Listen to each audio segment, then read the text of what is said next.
គឺជាកម្មវិធីដែលយើងធ្វើប្រពឡើងនៅគម្រប់អបអសាទរខួប10ឆ្នាំនៃការកកើតរបស់គ្រឹះស្ថានមីក្រូអាល់ធុកដែលមូយើង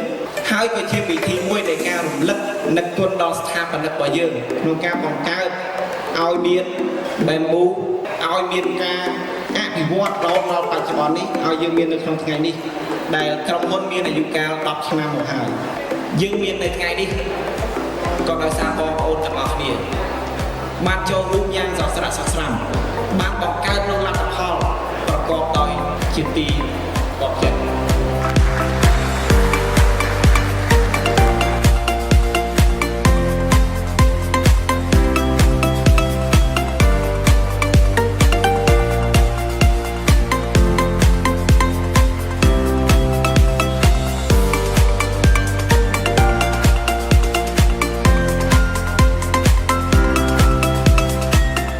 មានអ្នកទាំងអស់គ្នានៅកន្លែងនេះគ្មានបែបមូលលេខរៀងទី2ទេ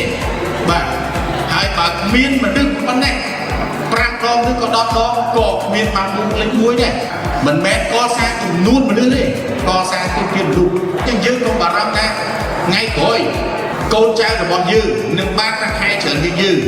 ឬក៏មានទូនាទីខ្ពស់ជាងយើងបងប្អូនតែហ៊ានទទួលស្គាល់ថាយើងទាំងអស់គ្នាសុទ្ធតែមានកម្រិតខ្ញុំក៏មានកម្រិតបងប្អូនទាំងអស់គ្នាក៏មានកម្រិតបើយើងឃើញ